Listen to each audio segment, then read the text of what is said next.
9월 15일입니다. 15일 화요일 새벽을 하나님께 올려드립니다. 함께 하나님의 사랑을 사모하는 자, 주만 바라볼지라 찬양 드리겠습니다.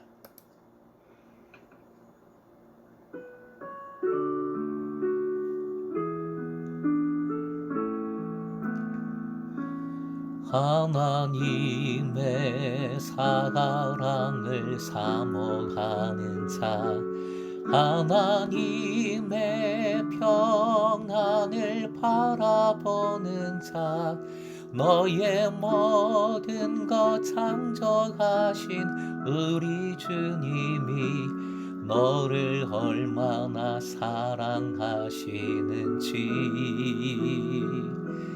하나님께 찬양과 경배하는 자, 하나님의 선하심을 닮아가는 자, 너의 모든 것 창조하신 우리 주님이 너를 자녀 삼으셨네. 하나님 사랑의 눈으로 너를 어느 때나 바라보시고 하나님 인자한 길어서 언제나 너에게 기울이시니 어두움에 밝은 빛을 비춰주시고 너의 작은 신음에도 응답하시니 너는 어느 곳에 있든지 주를 향하고 주만 바라볼지라.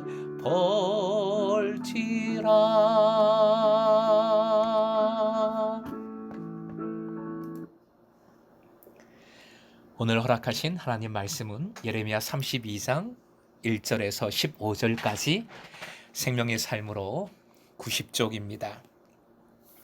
본문을 함께 읽겠습니다. 시작. 유다의 시드기야 왕 열째 해 곧 느부갓네살 18째 해에 여호와의 말씀이 예레미야에게 임하니라.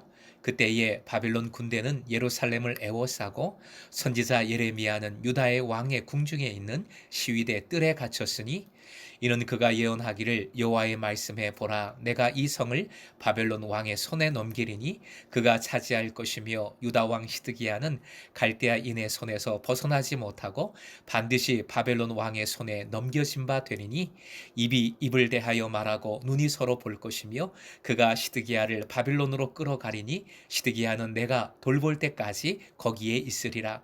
여호와께서 이와 같이 말씀하시니라.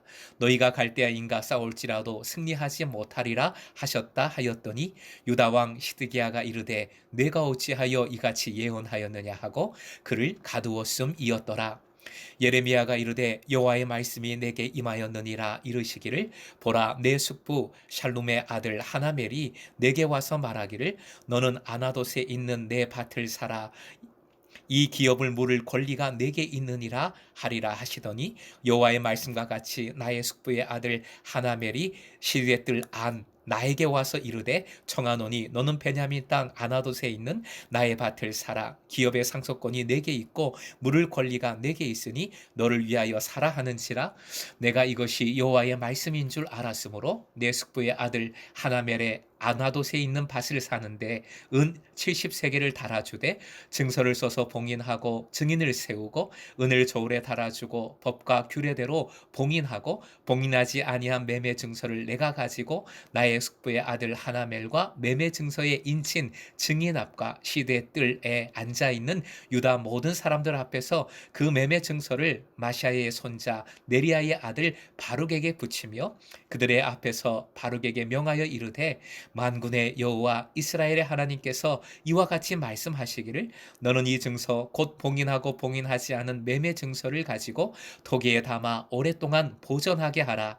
만군의 여호와 이스라엘의 하나님께서 이와 같이 말씀하시니라. 사람이 이 땅에서 집과 밭과 포도원을 다시 사게 되리라 하셨다 하니라. 아멘. 2절 말씀 2절 그때에 바벨론 군대는 예루살렘을 에워싸고 선지자 예레미야는 유다의 왕의 궁중에 있는 시위대 뜰에 갇혔으니. 오늘의 기도 제목입니다. 에워싸이고 갇혔어도 주님의 말씀으로 다시 살게 하소서. 에워싸이고 갇혔어도 주님의 말씀으로 다시 살게 하소서. 본문은 시드기야 왕 통치 말년에 있었던 사건을 다룹니다. 2절 느부갓네살의 군대가 예루살렘을 에워싸고 있는 상황입니다. 이런 상황에 예레미야는 왕궁에 있는 근위대의 마당에 갇혔습니다. 시위대는 왕을 지키는 군대로서 보통 근위대, 친위대라고 하지요. 예레미야 선지자가 다른 곳이 아니라 왕을 지키는 부대의 뜰 마당에 갇힌 것은 왕의 특별한 조치였습니다. 왜냐하면 나라가 망하고 왕이 잡혀갈 것이라 예언했기 때문이지요. 그런데 더 놀라운 사건이 발생합니다. 그렇게 갇혀있는 예레미야에게 사촌이 땅을 사달라 했습니다.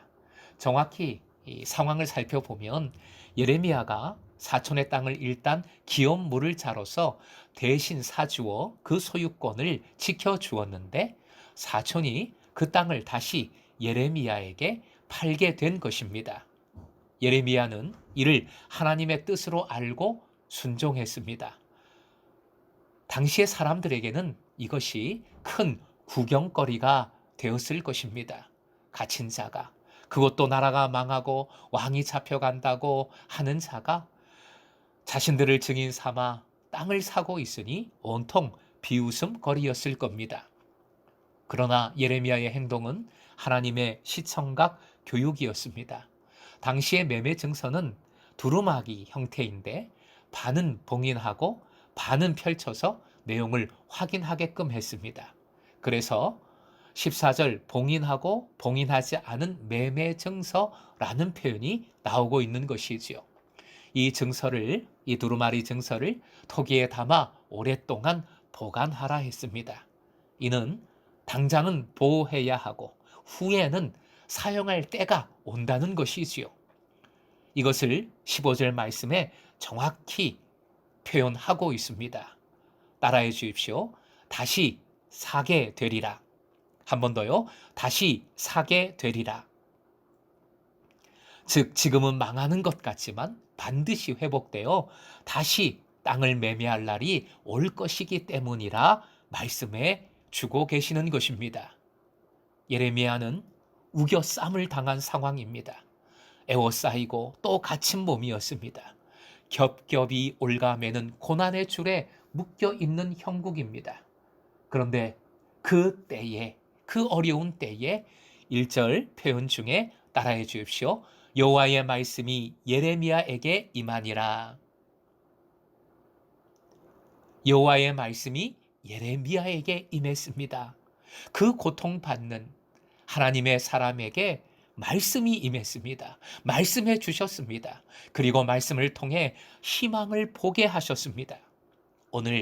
바로 오늘 하나님 능력의 말씀, 약속의 말씀으로 인하여 올가매고 있는 고난의 줄이 끊어져 나가는 것을 경험하는 여러분 되시길 주님의 이름으로 축원드립니다.